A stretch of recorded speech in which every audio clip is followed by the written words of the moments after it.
This episode of the Lowside brought to you by Full Throttle Energy Drink.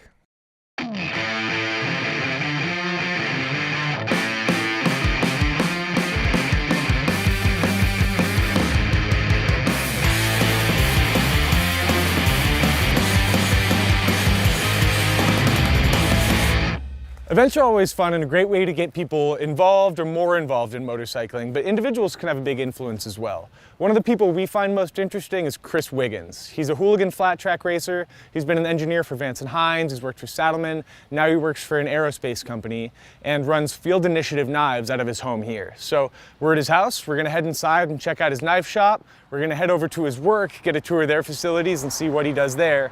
Then head out to Blackmore Ranch, and under his tutelage, I'm gonna spin some laps on the oval out there. So first things first, let's head inside, check out his knife shop and see what he's making there. This is the shop. My shop is this big.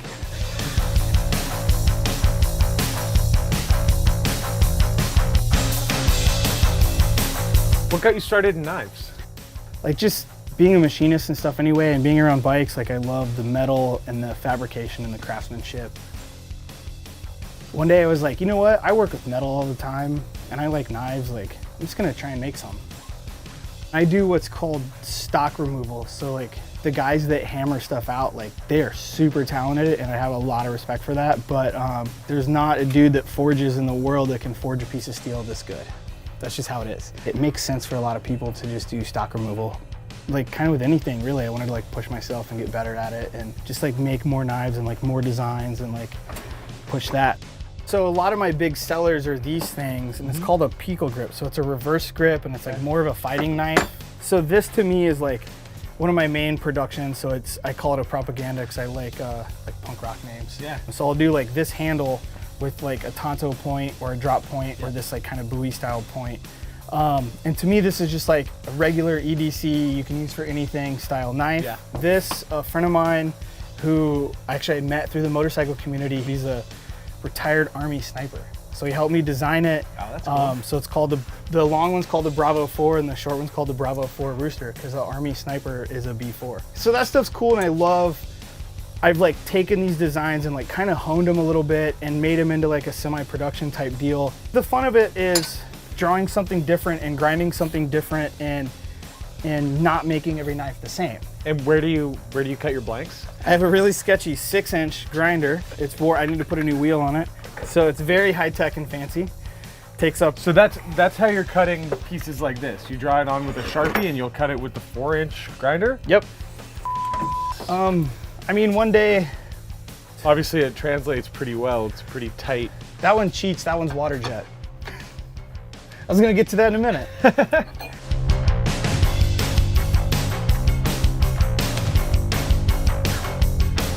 So a lot of my knives are black and simple. So you see a little bit of the grind and it's meant to be more like utilitarian and less like frilly and fancy. Right. And it just depends what people want, you know? Like, I respect anyone that's gonna carry a knife around and like, you use it all the time. Like I can't tell you how often I get my knife out to do shit. Absolutely. That was a rad look inside Wiggins' garage, inside the Field Initiative knife shop. Watched him grind some blades. Now we're gonna head over to his work at ESM Aerospace in Burbank. Check out the machine shop there, see what he does, and then take his race bike out to Blackmore Ranch. Watch him spin some laps on the oval, and under his tutelage, try some myself and see how it all goes. Sure to go well. Yeah.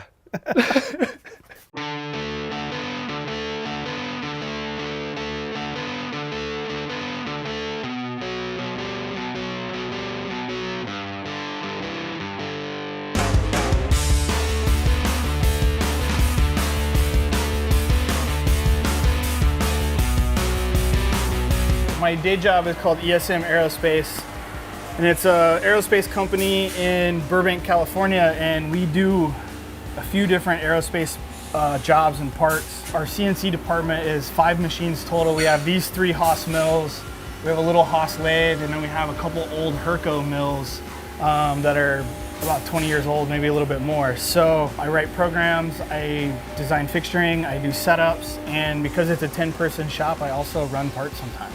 You know, and I always tell people, it's like, when they ask what I do, I'm a machinist, and they're like, well, what is that? And I'm like, pretty well everything around you. some way, shape, or form has started probably on a CNC machine like this. Like, you know, the piece of plastic for the mics that we're talking in, plastic's in an injection mold. That mold was made in a CNC machine.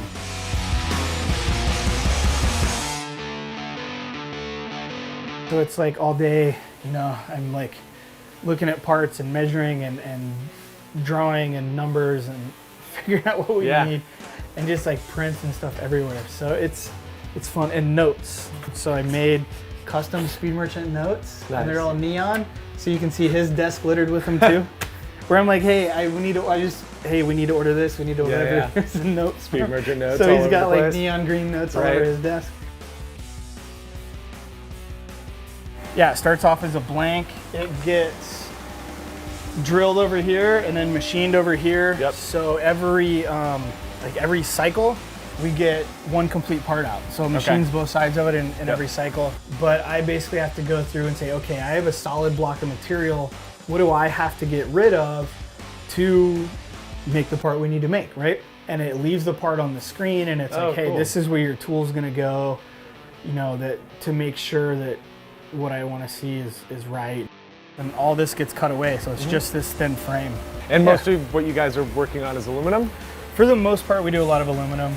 We're doing a little bit of steel, and being aerospace, once in a while we'll get some other stuff.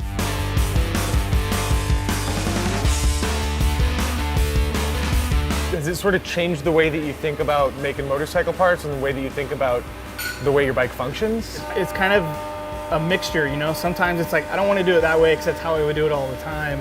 And sometimes it's like, I have that access and that ability, so I'm going to do it that way because I can. But I've done a lot of parts on Born Free bikes and friends that are builders and stuff too, where I've been able to stay late and make parts and do that kind of thing. And that's always been fun and enjoyable to like be a part of some of those projects. Yeah. And you know, for small builders to get like a cool CNC'd part that otherwise they wouldn't be able to do. Right.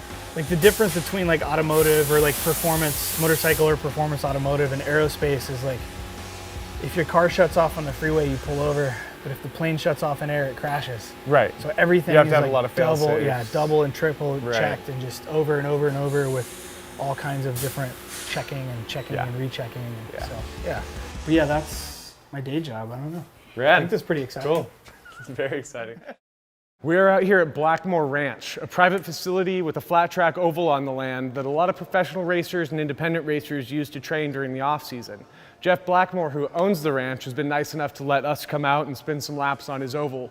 We're gonna head out there, I'm gonna watch Wiggins do his thing and then throw my leg over his bike and see how it all goes. So wish us luck, we're gonna go try it out.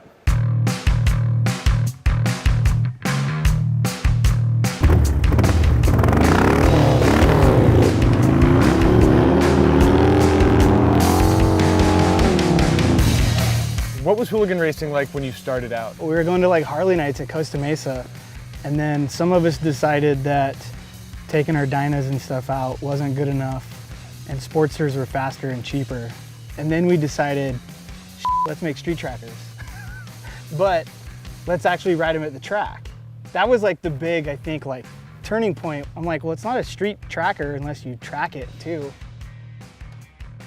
Sean from SMCO was, hey dude, this is fun, I want to do it more. So I was like, dude, let's just go practice. Like, let's just go down to Paris, spin some laps, have a good time, and not worry about racing, and then we'll find some more races. People started seeing it and want to do it and getting into it, and now it's turned into whatever it's turned into. Yeah. And it seems like most of the privateers, most independent racers are on Sportsters. Yeah. What makes the Sportster an ideal bike for this sort of racing?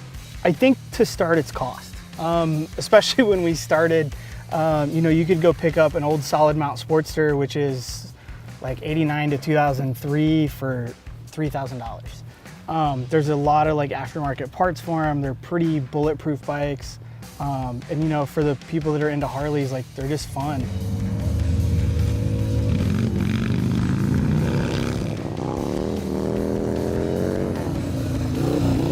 Talk to me a little bit about how you've modified your bike over the years and how it's become a better race bike. All right, the big things I think I've done, it has R6 front suspension that has some tall rear shocks, 19-inch wheels, and then it's like a lot of small stuff like That one has an SNS 1250 kit, a Mikuni carb, and an SNS 2-in-2 exhaust.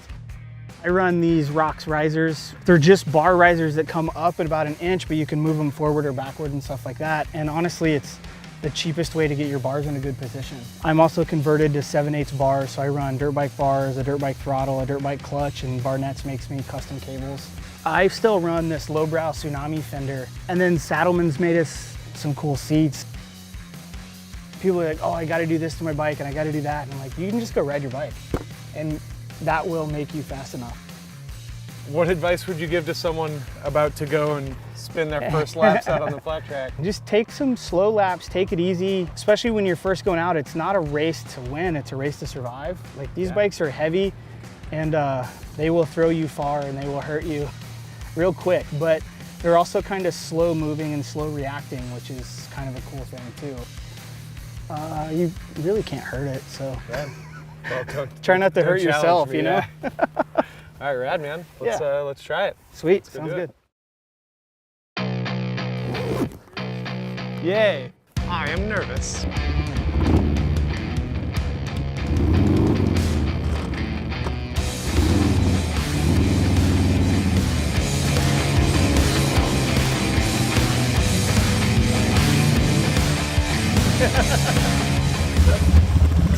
Give first a try and see how it feels. Okay. It might be too low and it might feel good right now.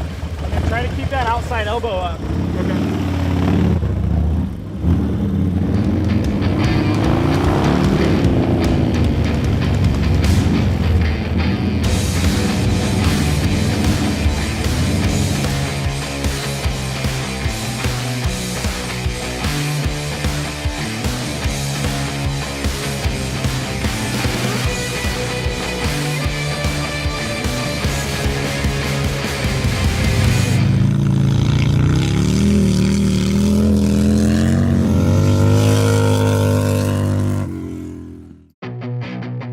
All right, we just got off the track, watched the man do his thing, tried my hand at it. It is way harder than I was expecting, man. It's physically demanding as hell. It really is. The bike's heavy, and when you start sliding both ends, you really kind of have to hold it up with your legs. So yeah.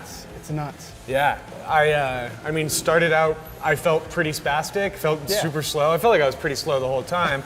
But as I was, starting to exit the corners towards the end, smoother drifts out, you know, smoother slides coming in. Felt like I had a better arch in and out of the turns. It was cool because you could definitely see in like the short time you were on it, like a solid improvement. As a group, the core guys when we started, so slow. Yeah. And it's like funny because now people come in that are fast and we're hanging with them and just riding it and getting used to it. Yeah, do you think that that's had an effect on new people entering the sport? Like when you entered, amateurs were slow. Yeah. And now when we look at heavy bikes and when you look at the run what you brung class and heavy bike and hooligan class, they're fast as hell. Yeah, I think it's, to a point I think it's hindered it a little bit, but I also think there's a lot of people coming out that they don't care. They want to do it anyway. I hope, especially with the hooligan stuff, that don't be scared, just come out and ride, and if you get beat, you get beat, you come back and you get better, and you're probably faster than most of us were when we started. It wasn't meant to be anything except having fun on your motorcycle. So everyone's kind of helping each other out, and to me that really helps bring people in and get them to stay, because like new people will show up and not know anyone, and they'll come over and it's like, hey, come on, just like be part of this. Like we're glad you're here. We really try to keep that at as many events as we can and keep that thing going, because we feel like that's a lot that really made it great for so many people. All right, if you want to try your hand at flat track racing, it's not terribly hard to break into. About $5,000 could build you a pretty awesome bike. You could get competitive in the classes. So check out your local races, look for run what you brung or slow classes, and get out there. Maybe you'll see me out there on the track. So thanks to Chris Wiggins for a little bit of guidance and showing us around his work and his shop. And if you like what we're doing on the Lowside, like, follow, subscribe, and stay tuned for the next episode.